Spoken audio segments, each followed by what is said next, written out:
Great skills again by him. Oh, marvellous goal by Livingston.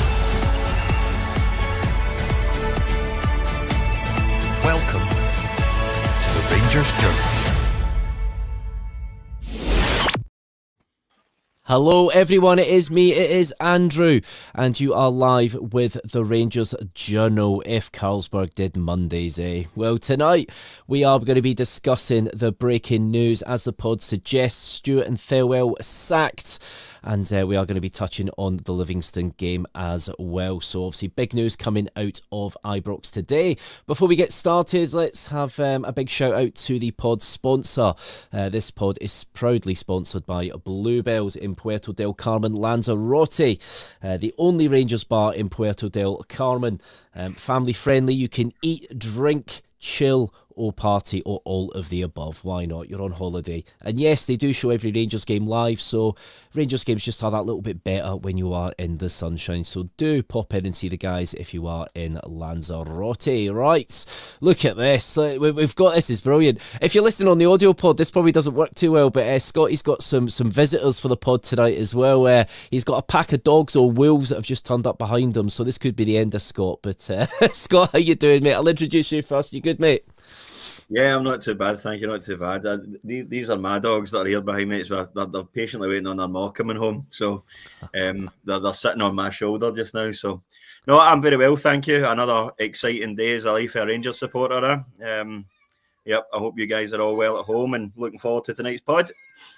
I think everybody is. I think this is, it's definitely been a good day and a bit of an unexpected announcement. Next up, Ross, long time no see, mate. You doing well? Hi, Andrew. Yeah, I am good. Hello to those watching at home, and hello, gents, on the pod as well. What a day. What a day, Andrew. It's a day I think most of us probably didn't think would be coming anytime soon, at least. And if it did, it would maybe be one or the other that had been booted, but to see them both gone and a fresh slate, and I think it all looks good. I think, yeah, we'll get into the detail behind it, but I'm very happy today, and I'm sure you guys listening at home are too. Oh, definitely. Well, it definitely can't get any worse, so it's definitely positive, that's for sure. But yeah, good to see you, Ross. Good to see you. From one Ross to another, how you doing, Ross? You good? We've got a lot of Rosses here at the Rangers Journal. You good, mate? Yeah, I'm good. Surprised this morning, but pleasantly surprised with the news. So yeah, no, happy with that. Yeah, definitely. I don't think you'll find many that are arguing that case. But Mitch isn't on the pod tonight, unfortunately. So, but there we go. And last but not least, the man, the myth, the legend, Dino. How you doing, mate? You got a big grin on your face, and I am loving it. Yes, as you can tell by my title there, hallelujah! Finally, that's what I'm feeling. There we go, hallelujah. I bet you've screamed that many a time in your life, mate. Good to see you on the pod. Good to see you on the pod. And welcome to everybody at home. Hello to Rebecca. Hello to Doug. Gordon. Gordon is enjoying the news tonight. And Davey, there we go. Good to see you as well, pal. So, of course, there were rumours that were flying around this morning that there was to be a statement imminent. And it did become quite quickly apparent that at 12 o'clock when Rangers dropped this into their Twitter feed, this statement, Rangers Football Club confirms its parted company with CEO Patrick Stewart and Sporting Director Kevin Thelwell. Rangers expresses its sincere gratitude to both Patrick and Kevin for their leadership and unwavering commitment to the club. Chairman Andrew Kavanagh and Vice Chairman Parag Marathe have already begun the search process, and until permanent hires are made, Director Fraser Thornton will assume the role of acting CEO. So, Scott, this was a bit out the blue, wasn't it? It certainly was. It was a bit of a shock to me, that's for sure. Like I was saying before we came live, I can't have my phone with me when I'm at work, so I'm kind of catching up to news for everybody else, and I'd get in the car about 25, back at 12, and one of my pals had sent me a text at 10:25 in the morning saying, listen, there's some big news happening today at midday, make sure you're ready.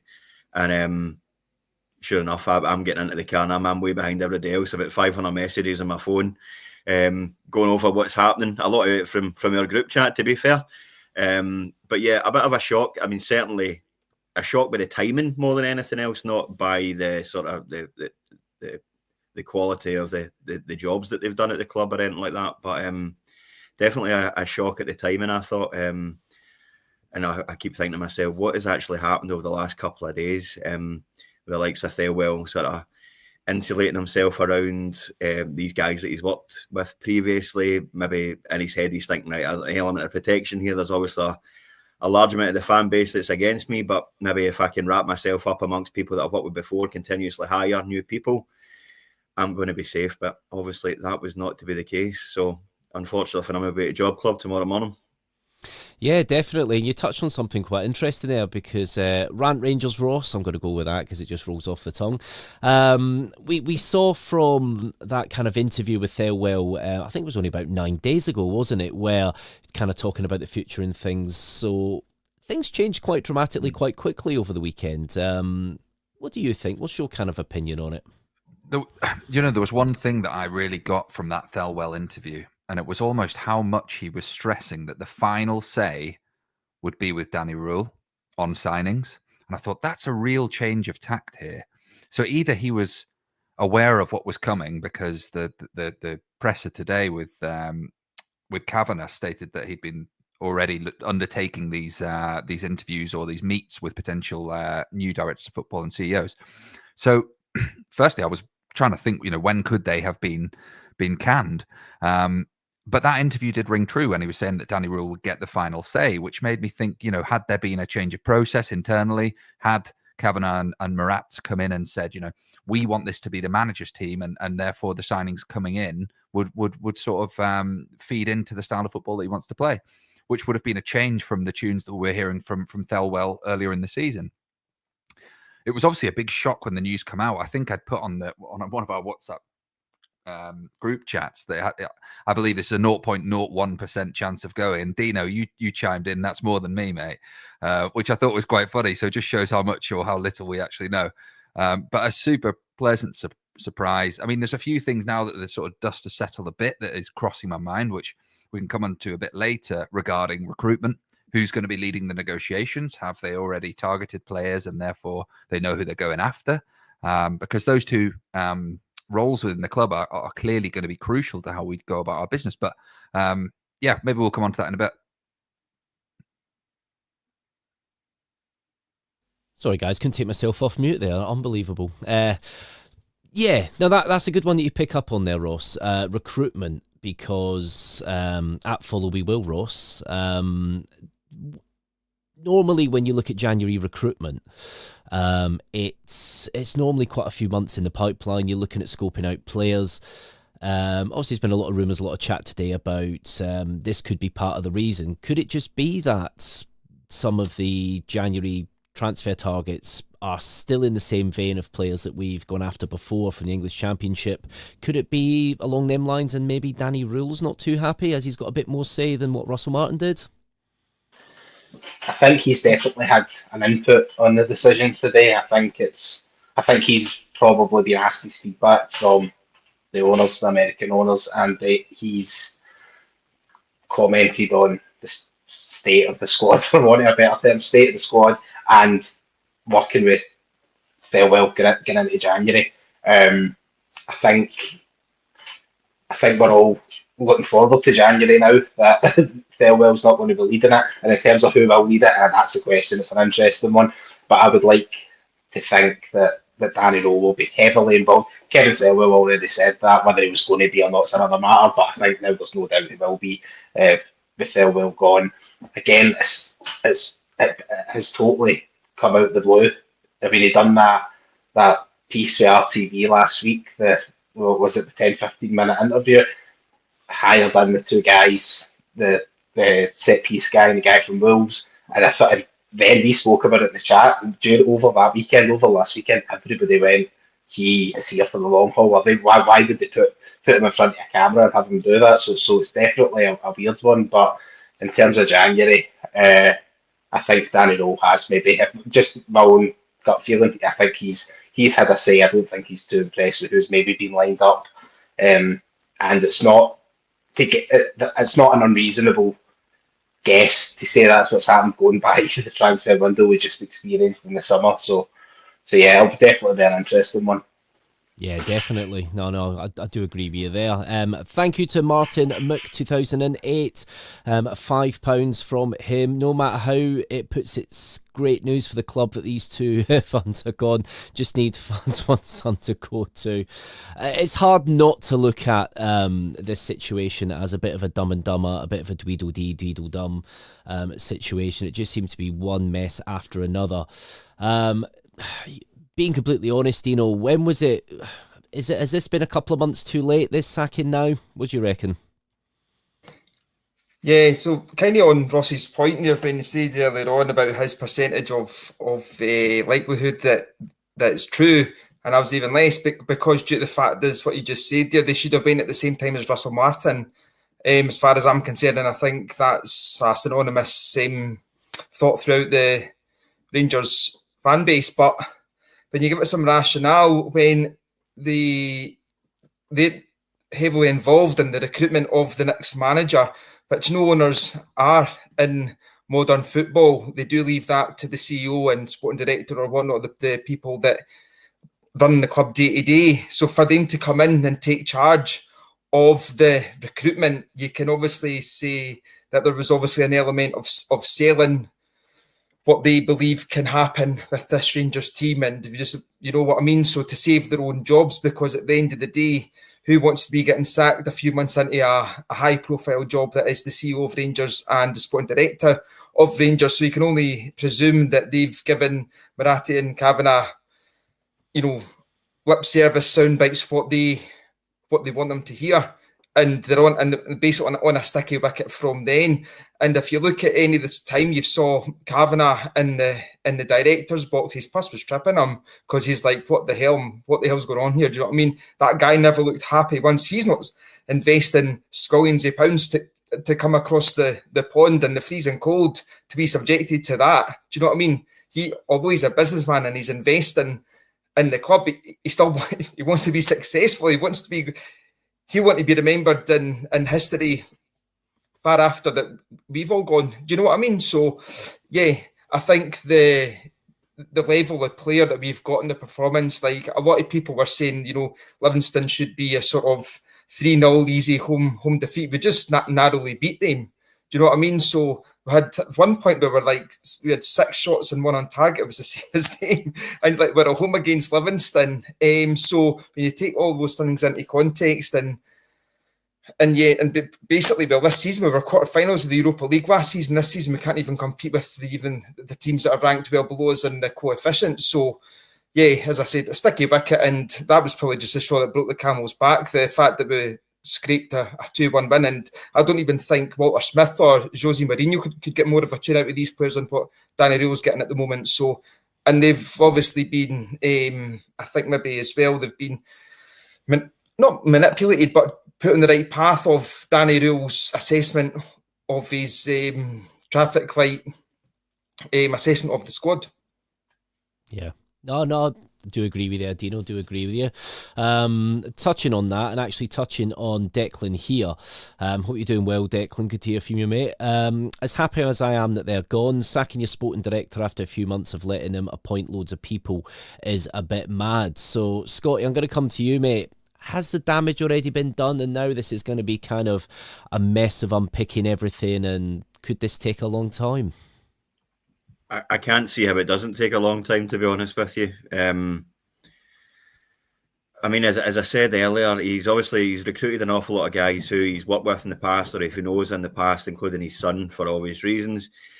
But we're now in a situation where we could find ourselves in a couple of months down the line when there's a new sporting director and a new CEO in charge, where the guys who he's brought in are going to start to reevaluate their positions. And I'm not exactly dyed in the wool, these guys. They've not been there long enough to actually cement a sort of or to kind of show what they're bringing to the side. But the last thing we want is for another upheaval on the park, and then for the same upheaval to be going on off the park at the same time. It doesn't quite work for me, and we have to look at that as a real possibility. You would like to think that in this day and age, then people are kind of they're grown up and mature enough to be able to move to a club. I mean, a lot of these guys have not been to a club as big as Rangers before, And you would like to think it would be an opportunity for these chaps to go, right, we've got a position here, we can actually move forward, we can grow our own career, and it's a wee bit of sort of shop window for us as well, even as backroom staff. But it is a concern of mine where we're going to be in a situation where we're upheaving everything on and off the pitch. It's not anything that doesn't kind of sit with me, you know. It's the last thing that we need to be doing, but it's the position that we're in just now. As Declan said in the comment there, it's if you're getting rid of your CEO after just or your CEO and your sporting director after just a few months, it's because you've made a terrible mistake in what you've done. And since the Americans have come in, it has been a disaster. From word go, it has been horrendous. And they'll be looking at that bottom line just now going, how can we have spent £40 million as a net over in the summer before the transfer window shut, and we're in a position now where the club is worse off than what they were last season? I don't get it. And if that means that there's going to be an upheaval on the pitch, then fine. It may well turn out to be one off the pitch as well. I wouldn't be surprised if it wasn't. Yeah, I wouldn't be surprised either. Rant Rangers Ross. I'm going to read a little bit from Andrew Kavanagh. He spoke with Sky Sports earlier today at Ibrox, and he did say, we think we need something different. We want different executives to help us lead the transformation of the club. Patrick and Kev are both skilled executives and have delivered a lot for the club in their time with it. We've now had 6 months since we became part of Rangers to assess the club's needs, as well as to get to know Patrick and Kev a bit more. Simply put, when we think about what we need in both CEO and sporting director today, it's different to who we think Patrick and Kev are. So that's quite a U-turn and a realisation than what we've seen in just the recent couple of weeks, Ross. Positive from Andrew Kavanagh, they're kind of owning up to their mistakes a little bit. Yeah, I think so. I'll cast your mind back, Andrew. I don't know if you were on the pod at the time, but it was a while ago. I think it was when Martin had just been given the boot, and I gave some sort of a business analogy of what was going on from a performance KPI point of view. I was trying to put myself in the frame of mind of these investors. If it was a business like any other business, not a sort of passionate football club, but a business, what would you be looking at in terms of the personnel that you've got?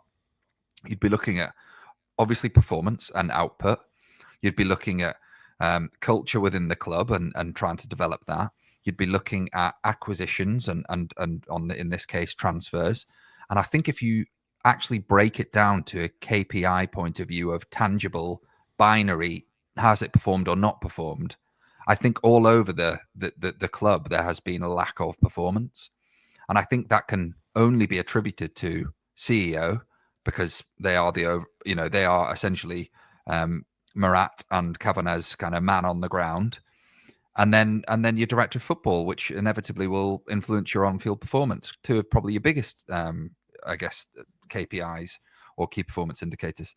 So when you look at it actually as a business rather than a football club, they've underperformed everywhere. So I think that's the way they would have approached it, and I think that's the way they would have delivered their information to them, that they were no longer needed. And when you look at it like that and detach yourself from the sort of subjectivity of it, I think you come to the realization that, yeah, look, this just hasn't worked. You also then start to look at some of the softer things and the more subjective elements. And I remember recently when they had the AGM and Stewart was sat there like a child at an adult's dinner party, and really didn't seem like he had any influence, say, or ability to kind of lead from a sort of powerful leader like you'd want. So I think they'll be looking at things like that. And one thing as well that came out as well, and what was said today by Kavanagh was, which struck me, was making sure that everyone who contributes will have a future at the club. Everyone that is contributing to the success of the club will have a future at the club. When he was asked about Thelwell's son. And I think that's the right way to look at it. Is Stewart contributing to the success of the club? No. Was Thelwell? No, quite the opposite. And I think some of the decisions that they made were unbelievably bad. I mean, we can see that, and we're just punters in the stands. So it must have been obvious to these, astute businessmen who are able to detect that from far away. So to go back to your question, yeah, I think it was fair in what they've done. My only concern would be, and it's maybe one that I'll fire back towards you, Andrew. What does this say when the Rangers fans stand up and share their opinion and something changes so quickly, does it set a slightly dangerous precedent for a dip in form or a player that they know has the technical ability and probably the data and stats that we won't see, that is getting more game time than maybe the fans think they should? Does it set a dangerous precedent towards that? And that's an open question, but to yourself, Andrew. Yeah, no, that is an interesting one. I think that it just shows, I think they would have looked at across a lot of data sets, and I think they would have looked at not just how the fans feel, but the fans have been voting with their feet financially. Ibrox isn't always full. Yes, we keep getting the 49,000 stat, but that's just counting season tickets. Not everybody's always there. It's definitely a few thousand less than what there would be normally. We've had numerous sales with the Rangers store, Umbro, Castore, which you don't get this time of year. We've had 30%, 40%, 50% off of new stuff, which doesn't happen because nobody's been buying it. I think that Andrew Kavanagh's had that realisation that, oh wow, we really did get this wrong, and they are really frustrated with us. We need to make this right, otherwise we're going to hemorrhage more money. And I guess, they come from that kind of American corporate, the customer's always right. And I know I'm not kind of putting that with this, but I think they're learning very quickly that you do need to get it right here, otherwise you will be out the door. And the way that Thelwell and Stewart have been hounded out, to have their names sung at Ibrox, GTF, it's clear and it's been on everybody's lips. The only way forward was to end their reign and kind of start afresh. But yes, does that now make you think, if we have a little bit of a stutter in form, are we then going to maybe hound out Danny Rohl? I think that's football. I think that's what happens. I think that's what happens at a lot of clubs. Yes, we're Rangers. We have high standards and we expect a lot. But we are very vocal with our feet. You look at fans of other clubs, especially the other end of the city, they use other methods, and they're more disruptive. They're more, they're more, I guess you'd call it fiery when it comes to things like that. Whereas we always have voted with our feet, and it's been hitting us financially, especially with the outlays we've already had this year. Mm-hmm. It was unsustainable, and I think that's what's done it. For sure. Yeah. Interesting. Yeah, no, it definitely is, and we are going to be talking about this on tonight's pod. So, guys, keep getting your comments coming in. I'm going to come to you. Follow me, Will Ross. I've had a good question in from Shona. Recruitment must have been a massive factor, but don't forget Purdy is still head of men's recruitment. Commercial and ticket sales would have had an impact also. So, obviously, I've touched on it there. This was kind of inevitable, wasn't it, when you look at the fans kind of turning their back a little bit on don't get me wrong, when Martin was relieved of his duties, some fans did come back, but people still weren't purchasing the merchandise. They weren't doing the other things. Hospitality is definitely quieter. This now will make it, they're doing even an evening tonight at Ibrox at Edmondson House, where they're promoting the sale, and they've got a few players down there obviously to try and boost sales. Rangers have been hit in the pocket, and this was the only way to make that right, wasn't it? Yeah, it was. I've noticed, I'm sure you guys have as well, the emails from Rangers trying to sell stuff has been relentless the past month or so. It has been absolutely constant. Every day I'm getting emails 3-4 times a day. You had touched on it, Andrew, the kits are half price. When has that ever happened? I mean, it normally happens around about maybe February time, but never at this stage.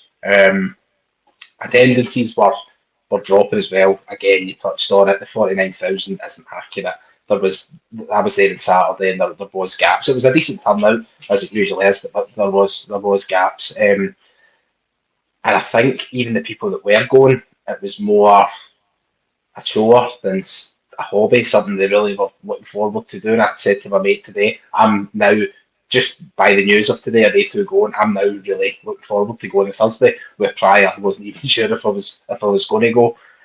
So I think, as well as it hitting the club in the pocket, I think getting fans back into Ibrox will make a difference, and it'll be a lot more a positive environment now that they two have gone, because the people, as I say, the people that did go, there was always grumbles and murmurs of unrest, and it felt like we were ready to explode at any given time. And I think now that might kind of put a lid on that for for the time being. But without the Edmiston House thing, the constant emails to be Kavanagh has definitely, they won't have been blind to that. Clearly, they're not blind to the decision today, but all of this would have stacked up in the case against Thelwell and Stewart. And I think now they'll start to see an upturn in that. Now that they two are gone, I think we'll start to come out the other end of that.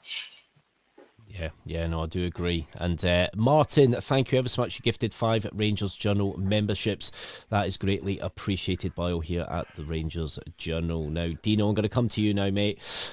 It's obviously been not the best start to a season. We've had one of the worst Rangers managers in history appointed, a manager that Kevin Thelwell himself said is the best coach I have ever worked with. Actually, I think he said his actual quote was fortunate to work with very many good managers and head coaches over the career, and that Martin was one of the best among them.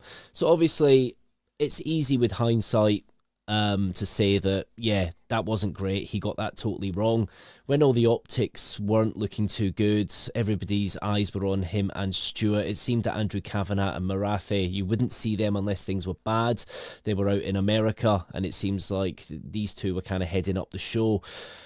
Thelwell then put his son in a position at Ibrox, somebody that track record wise again didn't look overly amazing. The optics of that situation did not help. Do you think Thelwell just wasn't really good at reading the room with some things? Yeah, and I think the fact he came out and said his son will work 25/8 epitomises exactly that. I think, coming out and backing it the way that he backed, we all just knew that, whatever. Every single fan knew that it just smelled rotten. And when you actually even just slightly delve into his track record, even just his track record at Norwich, every signing was a loss. Every single signing was a loss. That then, how can that be the best candidate out of all the candidates? Do you know what I mean? He was just utterly useless from day one, and it is the whole cliche of just didn't get it. And I know a lot of fans don't like that phrase, but again, it's the English snobbery. Oh, it's only Scotland. It's a farmers' league. We can go up there, no worries, and it'll be a doddle. No, definitely not the case. And that's pretty much been it. Same with Patrick Stewart. Patrick, I know we're kind of going on about Thelwell, but Patrick Stewart last year coming out and back in Clermont and then sacking him, 10 days later, or,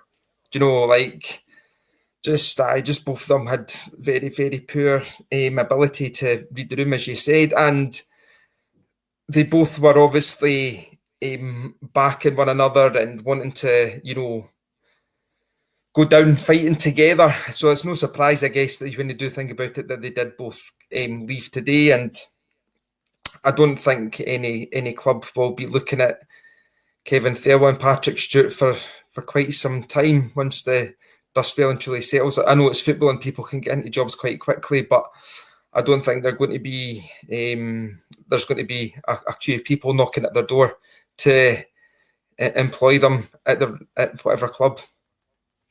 Yeah, no. Well, you always see with people like this, Patrick Stewart's CV, been at Manchester United. I know it's been a poorly run club for many years now, but when you have that on your CV, you'll probably get a job somewhere else very quickly, even with Rangers on your CV, even if it hasn't gone too well. And actually with Thelwell being around the Premier League and things like that, there will still be jobs. These guys, I don't know how they do it, but I think it's contacts, and I just think, again, it's a bit of the boys' club, it's friends.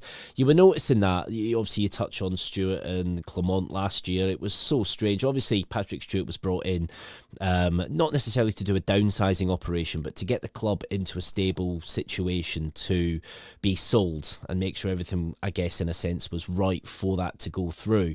You're never going to be the favourite guy doing that. And I think Philippe Clement got frustrated that there wasn't the transfer targets that he was after in that summer. We all remember how he started last year, losing to Dinamo. And then on the eve of the new season, you see the Philippe Clement's been awarded another year to his deal, which just felt very strange. But it felt later on, you could tell it was a bit of a compensation deal that, there you go, it's another year, because we're not going to be able to get you the players this year. You're going to be playing at Hampden. It's going to be a mess.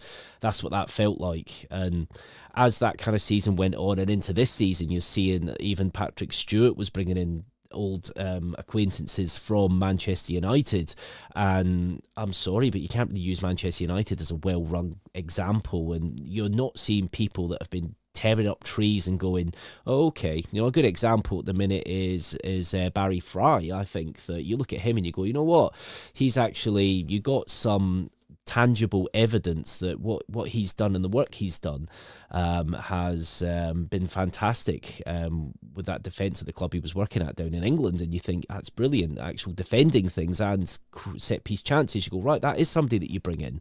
And if it doesn't work out, sometimes that can happen, but at least you've got the evidence to say we brought this person in because of X, Y, Z. You look at Chamiti with Thelwell and there's no evidence whatsoever. There's been the odd person say, oh, this guy's going to be a superstar at some point. We aren't the club for that. Yes, he might do, but have we really helped any players become superstars in recent years? No, if anything, players have come here and been worse. We've seen players leave and do better. So you could see, again, this is the naivety that's kind of come in from not really understanding yes, people know Rangers are a big club, but it's understanding that kind of goldfish bowl of Scottish football and the way that we are and how players come here and just don't perform on a Tuesday night up in Dingwall. It's a very different microcosm, and this is where now that Parag Marathe and Andrew Kavanagh, Scott, have got some work to do in appointing the new people for those positions, CEO and kind of director of football. So there is actually a betting list which was put together from Betting Lounge earlier today. So the new Rangers sporting director odds. I'm just going to go through them quickly, guys. Get your kind of names in the comments as well, people at home, and see who you might like for the sporting director at Rangers. So Davy Weir's listed as 1-1 at the minute. Davy Weir currently at Strasbourg, formerly obviously of Brighton. I think it was Paul Mitchell 100 to 30 there. Victor Orta 4-1. Eddie Newton 5-1. You've even got Bruno Alves in there. I don't know if that's just a weak link. 8-1. Filippo Giraldi 8-1. You got Ralph Hasenhüttl 10-1, Luke Dowling 12-1, and right down at the bottom you've got Ali McCoist 20-1. Scott, is there any names on that list that really stand out to you at the minute, or is there anybody you might think might be good for that role? No pressure. Well, I'm surprised that Davy Weir has got such short odds. I mean, I think he just went to Strasbourg in the summer, did they not? I mean, that's quite a stretch for him for the bookies to assume that we'd be able to prize him away for Strasbourg, and Strasbourg are going strong. I think they've got an English manager as well, so I mean there's definitely a lot to be keeping Davy Weir at Strasbourg. See, if I can be completely honest with you, I have no idea. But what I do want is the board to actually recruit or take advice from former Rangers players, guys who have grown up as Rangers supporters. They'd like to see your Graham Souness, for talking sake, and get their input into who would make who would be good in these kind of positions, because they need to get this right. There's no other chance here. This is absolutely pivotal. They need to get this correct, and they need to get it correct now. And if that means that they need to subcontract a couple of former Rangers players and get their advice on things, then I am all for that. That there's a lot of guys in these kind of positions that I'm not intelligent enough to know, and I'm certainly not intelligent enough to know what they do on a day-to-day basis. But it needs to be done right. And like I say, if the board want to take opinions from legends from the Rangers family, then I am fully on board with that. But it's so important just now. I mean, it's going to play a massive part in the boardroom, and it plays a massive part as a knock-on effect on the field as well. And the influence that Danny Rohl has and the working relationship that he's going to have with the next guy that comes in, it's so important. It's key at this moment in time. Yeah, no, it sure is. It sure is. Ross Rant Rangers. Got a question for you, mate. Niels Coppin, would you take him back? So I floated this idea on the on one of our WhatsApp groups the other day, and it definitely got people talking. I liked the direction that Coppin was taking the recruitment. Not everything worked, and I'll caveat that. I think it was Fabio Silva that was mentioned as one of the players. I think it was yourself, Dean, that mentioned it, that didn't pay off the way we maybe had hoped. But I think if you look at the areas and the geographically that he was looking at, it started to open a few different ideas and concepts, and looking at, your Jeff Days and your Iggermans from areas that we just previously never recruited in before. I liked the direction that it was going. Agree, Big Shug, completely not blameless in this, but on paper, Cortez would have been a good signing. Yes, the contractual element of it wasn't right. I think we'd all agree on that, but definitely showed signs of quality when he first arrived. And then Bayrami, I think, was a panic buy because it was the last day of the transfer window and they had to buy someone. I think a few things fell through and it was just right. Okay, let's go for this guy. Not to say that's the right thing to do, but I think there was a lot of factors in there that caused Coppin and Clement to be taking on far too much than actually what they should have been doing. They should have been focusing on football primarily, not having to do press conferences, not having to ask to field questions about, the state of financial affairs at Rangers. So there was a lot going on. I think in terms of the sort of personnel that we'll be looking for, completely, agree with what's been said about getting ex-Rangers, people. I'm not just saying players, but Rangers people in. Saying that, though, we have had that in on the last few acquisitions that we've had in, and it hasn't necessarily proven the right direction to go in. The problem with football is that it is subjective. The problem is that when you reach a certain age, you suddenly become a director of football, and that's not necessarily mean you're the right person for the job. Hassan Hootel there, for an example. Like, in what world has he got the credentials to be a director of football? I'd never know. I think what I'd like to see is them to tap into their wider network. Probably maybe look at some external consultants, maybe people that aren't necessarily around Rangers, but look at people who have got quality in the game, whether that's in Europe, whether it's further afield, and look at the analysis and the data and the contribution they've made to the club, and probably go about it in a bit more of a desensitized route that is probably a little bit, it might feel unnatural to us because it would be quite clinical, but I think getting that approach would feel very much aligned with what the 49ers consortium would want, real data-driven, fact basis. And whether that's someone that's, young, look at Arsenal when they brought Edu in. There was a lot of kind of confusion and sort of questions asked about how he would deliver and what he would do. And he came in, he actually, got them into a position where they're now fighting for championships in England. So I don't think we necessarily have to be focused on the person and, if you cut him down the middle, is he red, white and blue? I think it helps, but I think also having just the right person that can contribute to the right club, because we've seen it countless times. 6 months in the door, that you cut them down the middle, they are red, white and blue because this club has that effect on people. So for me, I would like to see perhaps a different approach. I saw someone say the German approach there. Maybe, Ralf Rangnick or someone like that could be someone that's really interesting and provide that proper established director of football view. And maybe that's what Danny Rohl needs about him. Someone that's maybe a bit of a wiser head that's been around the block a bit. But I'm sure they'll all be having these conversations and thinking through the different variables. And, I'm confident that given the sort of the change in tact they've had, that they'll make the right acquisition this time. I think so. I get a big feeling they want to right this wrong even. I'll say it the right way around. But yeah, no, I do agree with you, Ross. And it is about getting the right person in. A lot of people talking about Davy Weir. I think when I was speaking to someone recently, I think a lot of what happened at Brighton wasn't actually down to Weir. But obviously he's had some involvement there. I don't know what the full level has been. But I think with some, it's easy to kind of throw some names around just because of some certain connections, like Doug kind of said there, in regards to Bruno Alves and stuff. So yeah, it'll be interesting. Hopefully though, it won't be a fool me twice for Parag Marathi and Andrew Kavanagh. Right, the Rangers Journal will keep with this throughout the week. So if the Rangers Journal does hear anything, they very likely will go live. But let's talk about that small little game of football that we played over the weekend on Saturday, a rare 3 p.m. kickoff for Rangers when we faced Livingston at Ibrox. And of course, we don't really do controversy or anything, do we, as Rangers? We always just breeze by a nice, easy win and nothing ever to talk about. No, that would be far too easy, wouldn't it? But, of course, Rangers ran out 2-1 winners against Livingston in a fairly sluggish and subdued game. Fernandez grabbing the opening goal, Yengi equalising for Livingston, and of course Mohamed Diamande grabbing that all-important winner.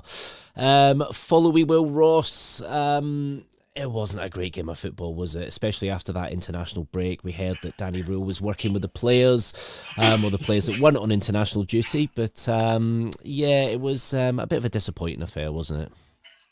Yeah, it was flat. That's probably the word that we just used to describe it. We weren't very good, and again, it comes back to what we spoke about at the start. I think what Kevin Thelwell has been at the forefront of is building a squad for millions and millions of pounds that lacks so much quality, and I think it was badly on show on Saturday. We got the win because we've got people like Tav who can put in that ball for Miovski to get the knock on to Diamande, and we've got again Tav to put in that the corner for Fernandez to score. So we've got like one person moments of brilliance or one moment person moments of quality that can make the difference. But ultimately, that's going to sound really negative, but we're just not a very good team. And it's so frustrating because the opportunity's there this season to really go and do something. But Saturday was, as you said, sluggish. I said flat. It could be any kind of any word like that you want to use. And obviously with the controversy with the penalty as well. Well, the non-penalty as it was. I'm sure we'll come to that. But it wasn't a great game. We got there in the end, as I say, because we've got that wee extra bit of quality. But for the money spent this season, it was badly on show that we're just not very good, and it's been a wasted transfer window.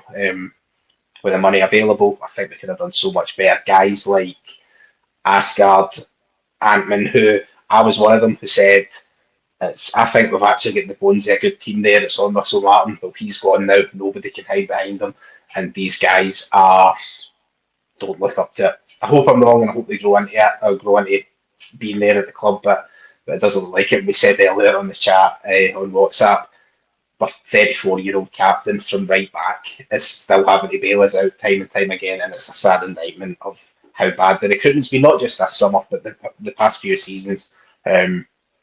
It's not been great, and hopefully, as we said earlier on, hopefully in January that can start to turn a corner.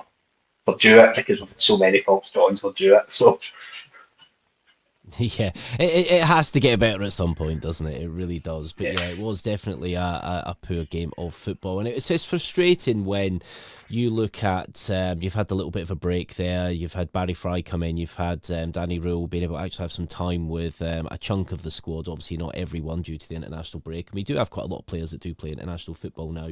Obviously, a few injuries: Chamiti, Suter. So Dino, we had Dija and Fernandez come in. Now, a few people have been calling for Fernandez to come in. Obviously, he's a big, tall lad, and he certainly proved that he's a big, tall lad with that opening goal, headed right in from the Tav corner. It was a good finish, wasn't it? And it was nice to score 9 minutes in, because then you think, the floodgates will open, Livingston will come at us now, and we'll score more. But it just didn't happen, did it? No, quite lacklustre, isn't it? And we didn't really, like as Ross has just touched on the players there, they didn't impose themselves on the game. Like as you said, 1-0 down, confidence, should be more assertive, should be more direct, should be, like just going steamrolling into them. Let's do this. And again, there was nothing there to inspire you to think this is going to be a 3-0 win at all. I don't think any fan could have thought that with the lack of opportunities that we were creating. It just seems to be a consistent basis that we just don't have the players to create chances at this club, and the transfer window can't come quick enough. But I'd be even looking into the free market, and getting players in that are sitting there for free, and they need to give them necessarily long contracts, but give them like pay per play, like type contract that you're only going to get paid if you play. Do you know what I mean? That's best case scenario, because they can't be any worse than what we're being subjected to. Like, it's good to see Scott Fry's impact in the goal, and Big Fernandez getting on the end and his confidence in the press. I love that, saying there's not many people that's going to be beating me to the ball. I love that. But that's really it. And the fact that we're sitting here thinking, Livingston, who are like one of the favourites to get relegated and stuff like that, and we've spent circa 30 million pound in the summer, and we're scraping a 2-1 win. Yeah, just change is just needed now. And as I said, the transfer window can't come quick enough, but we need to see if there's options there that are better in the free market. Yeah. Maybe this is the game Kavanagh watched and thought, this is 30 million. Yeah, right, Thelwell, you're out the door, son. You break down the stats, Scott. 9 shots from each side, with only 2 being on target from each side. We had 73% possession to Livingston's 27%. So Livingston, barely having anything on the ball, created the same amount of chances we did. And of course, they got their equaliser, which they weren't exactly peppering our goal or anything, but it was a nice pump forward from Stevie May. We all know Scotty's got pictures, not you, Scotty, other Scotty's got pictures of Stevie May on his wall. He does love Stevie May. A great through ball over the top. Once again, that ball that beats that Rangers defence, has done for about 3 seasons, and Yengi just fires it past Butland. It then went really flat after that, didn't it? But you have to say the 2 defenders there, Dija and Fernandez, they were caught out there, weren't they?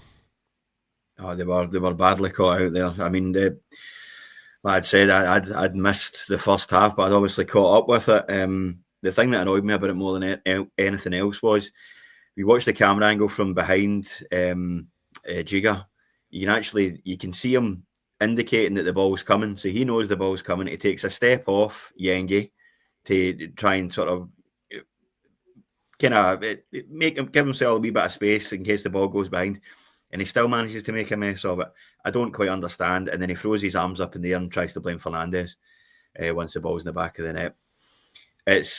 It's a mess. That back line was a bit of a mess when Suter and Cornelius were there, never mind when it's Fernandez and Giga. For the record, I thought Fernandez was actually all right. I think if you put him alongside a bit more of a sort of a seasoned defender, I think maybe spoken through the game in the ways that like Davy Weir used to do with Danny Wilson. I thought Fernandez would have been okay. I thought he'd get through the game pretty well. But Giga's he's a bag of nerves. You never know what you're going to get with him, and he just can't seem to read a game at all. When he gets the ball at his feet, you don't know whether it's going to find a man or whether it's going into the Albion car park. You just don't know at this moment in time. Things need to be done. Things need to change, because we cannot continue into the new year with Fernandez and Giga as our main back two. It just can't be done, because we'll get picked apart constantly. And while we've got this gaping hole in between Raskin and Diamande, and we can't create any chances up top or finish any chances up top, well, as soon as we come up against a team who is worth their salt, we'll get punished straight away. I mean, Aberdeen are coming on to a game now. We've got them soon, twice actually soon. Obviously, the Old Firm derby's coming up after the new year or after Christmas.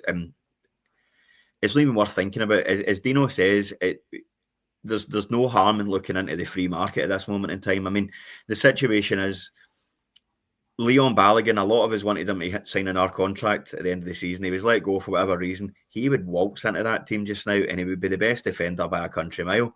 And that's the sad situation of how badly we have downgraded every element of this team. And I mean, Gassama's been our only sort of shining light, but I mean, he's been playing as if he's got 2 left feet recently as well. It's the whole squad needs shaking up and started again. But I mean, you mentioned that Livingston, well, Rangers obviously had 73% possession, but Livingston still managed to look more threatening every time they went forward than what Rangers did. It's a frightening situation. Ross kind of summed it up well. It's flat, but there's just nothing. There's no excitement. It's just turgid rubbish. I mean, as I said on the podcast to you guys, to you, Andrew, and you, Ross, last week, one of the reasons I hate international football is because we traditionally don't come back well after an international break. And it was just, that kind of backed my point up, to be honest with you, because it was just rotten from start to finish. But things need to get done. Things need to get done, because if we win the next couple of games, technically we're in a title race again, but we're so far away from being a team that's in a title race, it's unbelievable. Well, that's the thing. This is what it was a little bit frustrating about this game. We obviously had the earlier kickoff. If you win that, then you put pressure on the other mob, who are then away in Paisley playing St Mirren, which is never an easy game.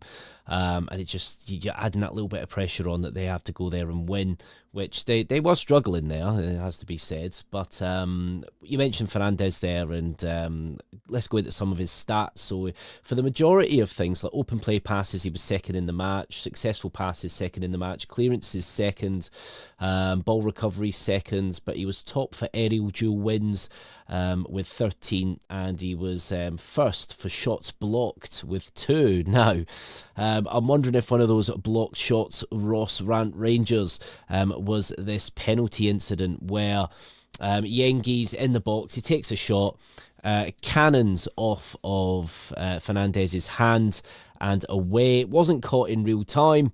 VAR, it appeared that VAR didn't look at it, but they did look at it in the background, and felt that it didn't warrant a review by the referee John Beaton. So, Ross, was that a penalty?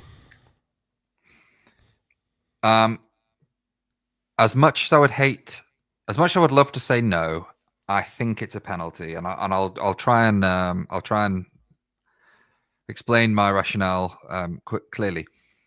What is obvious is the ball hits is Fernandez's arm as it's making its way towards the goal. That is one thing that we can all agree on as a sort of baseline of the situation. What we are not able to 100% validate is whether the ball hit his thigh first. There is part of me watching it that thinks, oh, it could have. So I'm not saying it was 100%, the correct decision or the wrong decision, but also the camera angle doesn't help because it slightly jerks when just as the ball would have hit his thigh, which potentially makes it look like it does hit his thigh. So for me, I would have been really, really angry and frustrated if it had been the other way and we hadn't have got it. And I think we all would have been on here ranting about, certain things and unhappiness with the officiating in Scotland. I think there's been a couple of ones this season that we've gotten away with. And I think that is definitely one of them. I'm going to take it. We needed it. We've limped through that game. And, we've all been struggling to think of positive things to say from it. The positive thing is we got 3 points. And that's 3 points that we probably wouldn't have got earlier on in this season. So that's a really good sign. There's going to be tough games. And it doesn't matter who you're playing or when. There can always be tough games. A team can just be up for it. You can be off your game. I'm not going to hold on to that performance whilst it is systematic and it is symptomatic, shall I say, of what has been a common theme, which is, unable to create chances, not getting the ball into the strikers quick enough, so they're not even getting a chance to feed off anything. Really slow coming out from the back, getting caught with a long ball over the top. The same stuff that has been there for 4 or 5 years, to be honest. So it's not just the last 6 months. I'm not going to take that from it. I'm going to take the fact that we've got a fresh start. I'm going to take the fact that this is a shot in the arm for the players and somewhat of a second chance. We're the most informed team in the league at the minute. And after Christmas, we're going on a title charge. So you can clip me on that because it's going to happen. Oh, I like that. I like that, Ross. Good man. Good man. At Follow We Will, Ross. VAR did speak to, I think it was the BBC commentary team at the time, because the game wasn't live televised, and VAR did say that it was due to the ball kind of striking Fernandez's knee and then onto his hand is the reason that it wasn't given. I've been trying to find that, actually, that was clipped at the time, and I can't find it anywhere, actually. It seems to have disappeared off the internet. But the guidance seemed to be received from VAR at Clydesdale House was that the proximity of Fernandez to Yengi and the positioning of the Rangers defender's arm meant that it was not deemed punishable by handball. So I think they're citing that the close proximity, which I've seen closer proximity. I don't think it was that close. Yeah, you can argue it was close, but it depends what angle that you're looking at the time, I think. So proximity to the ball and intent, and I think natural position, where the player's arm in a natural position where he kind of moves it to the ball, but he's kind of running at that time. So I guess, are you in that natural position? This is where I think interpretation starts coming into play. And what one person interprets as what they think is not what somebody else interprets. Is all this just, is interpretation too much of a pain in the backside? Does this need to be more black and white now, Ross? Yeah, I think so. And I think what your evidence for being it's one of those decisions, it just depends what way you interpret it, is that it is so split among Rangers fans. Some people are saying it is, some people are saying it isn't. Me personally, I'm with Ross. I thought it was. I've tried to look to see where it is if and I just can't see it. And then that's, in terms of proximity to the ball and stuff, that's a whole different ball game as well. So for me, it was a penalty, but just on that, I would say I'm kind of glad we got away with it, because we have been saying all season for a good couple of years now about the standard of officiating in Scotland, and we've been laughed at, ridiculed, told we're paranoid, sour grapes, it's just because we're not winning any trophies, blah, blah, blah. Something, and the rare occasion does go our way, and there's a full-scale national meltdown and people are talking about proximities and rule books and stuff. So no, it's about time something went our way. So for me, it was a stonewaller, but I couldn't care less, because it's about time we got something. We've been done in far bigger games with far much more at stake in the past, and we've been told to shut up and go on with it. So penalty for me, but don't care. Do you know what? It is so true. Shut up and get on with it. How many times have we been told that? It's just unbelievable, isn't it?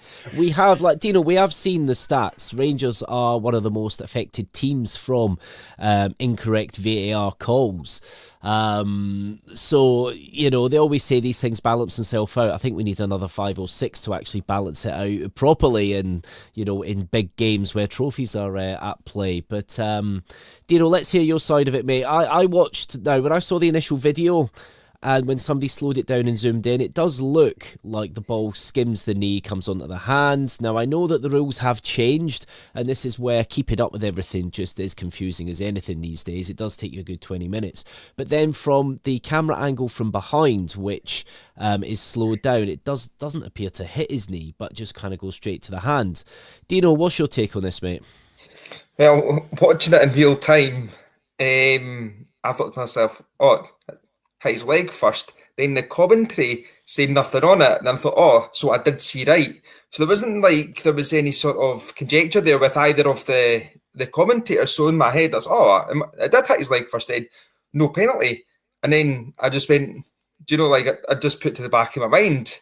And then as Ross says, and then what followed was a massive meltdown stroke to implosion, wasn't it? Because we got given a questionable decision, and as we are the team that does suffer the most because of these decisions, people are going on about saying Rangers. Only reason that I think that people believe that we get all these decisions in our favour is because how much they're blown up and how long it's discussed in the media after the match itself.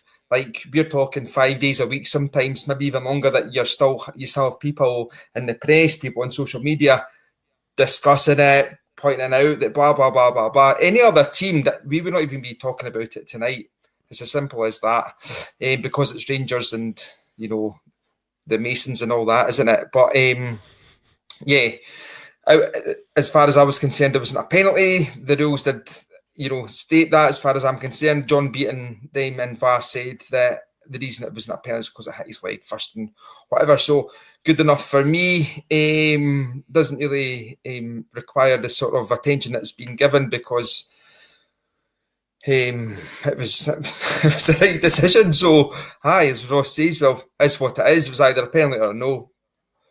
We got a favourable decision, which is something that we need. Like last season, we didn't get that decision against Hibs, albeit it was a dead rubber, but the ball was clearly behind the line and when Raskin scored. But, that wasn't discussed to the lengths that this has been discussed, and although it was a dead rubber, but as Ross said, there has been decisions that have been made against us when there's been a lot more at stake, but it's given us 3 points. It's given Danny 4 wins and 4, which is something that the previous regime couldn't do. So, yeah, let's just take the positive from that and take the 2-1 on the chin and hope that we can be better in the next game. Yeah, no, do you know what? I can see where you come from there. I think for VAR to intervene, it has to be a clear and obvious error, and I think this is where interpretation all comes in now. If they've interpreted that the referee hasn't reckoned it's an issue, then, but you know what? For me, if that's at the other end, I'm screaming for that. I'm absolutely screaming for that. Sorry, Dino, you want to come back in? Yeah, just kind of going on what you said about the interpretation and so this, that, and the next thing. What I said in the group chat, I genuinely believe the rule should just go back to what it was before there was VAR. When the rule just stayed the same, if the referee thought it was deliberate, it was a penalty. With the technology that they have available at our fingertips, that they should go back to the way that it was, because VAR can determine if a handball's deliberate or not, and see this the way that it is, interpretation and all the rest, and such many grey areas in the rule. And it's just people that are sitting in an office that have never played the game in their lives that just keep changing the rule season upon season. And it's just, managers, players, officials, didn't kind of ask for their elbow, excuse the language, but just strip it back to being simple. It genuinely is. I'm not saying that I'm like a footballing guru, but it is that simple as far as I'm concerned. Sorry, I just wanted to say that. No, do you know what? I agree. I think that they just keep changing things and it's becoming an absolute headache. One season, one is a penalty, then the next season it's not, and then you try and compare and it becomes a bit of a nightmare. And it doesn't help when you've got the officials that we do in Scotland that really do struggle with some of the basics. So, no, I can understand, and thanks for your point there, Dino. Right, so Scott, I'm going to give you the last one on this. So, is it a penalty or not? What was it for you? Well, I'll make it short and sweet. If it was up the other end, I'd be screaming for it. That's how I feel, to be honest with you. If it was up the other end, I'd have been furious if we didn't get it. I'm not going to sit here and say it is and it isn't. It's obviously quite a decisive topic, and Dino's right. If it goes against any other team, we're not even talking about it past the actual the game itself. But listen, we've got away with one. I mean, when you look at the decisions that have went against us this season, I think we were well overdue it. So we've got away with one. Let's just move on and focus on life without Thelwell and Stewart and be happy. That's it. Don't worry, be happy, as the song once said. So I do agree with you there, Scott. You've actually, now the future is looking a little brighter than it has been in recent months. So, you know what, we can take that, can't we? But, guys, at home, thank you ever so much for all your comments. There's been loads coming in. And once again, thanks to Martin Mook2008. He actually 7 memberships he put in there. So thank you ever so much for that. That is greatly appreciated. A good guy there. And thanks to everyone in the comments. Thanks for all your opinions. It has been a fairly interesting day, and it's only Monday. The Rangers Journal will be back, of course, every night this week with build up as well to the Braga game, because of course we are still in Europe. We're holding up the rest of the Europa League. Somebody's got to do it at some point, I guess, and we will be covering that. But I'd just like to say thank you to everyone tonight. So Scott, thank you, mate. Thank you for coming on and giving us your opinion. Thanks very much for having me. Always a pleasure to talk to you, boys. Cheers. Always a pleasure to have you, mate. And Rant Rangers Ross, absolutely fantastic to see you, mate. You are looking well, so good to see you, pal. Likewise, Andy. Thanks. Cheers, gents, and thanks everyone watching at home. Really enjoyed that chat. Lovely. Ross, follow me, Will. Thank you ever so much for coming on tonight and giving us your opinion on Thelwell and Stewart, and of course the penalty incident of the weekend and the Livy game. So cheers for that. No worries. Cheers, guys. Enjoyed that. Lovely. And last but not least, the man, the myth, the legend, Big Dino. Thank you ever so much, mate, for coming on. And, I don't think it's a split. I thought it would be more split for the kind of penalty thing, but there we go. Well, at least I was on to give the opposite side of it, so no bother at all. Thanks for having me on, and it's been a good podding with you, lovely Protestants tonight, so pleasure and privilege as always. Absolute pleasure having you on as always, Dino, as always. And everyone at home, every night is a Rangers Journal night. Keep liking, subscribing, and do turn your notifications on, and you will be notified if we do go live. So take care, everyone. Have a good night.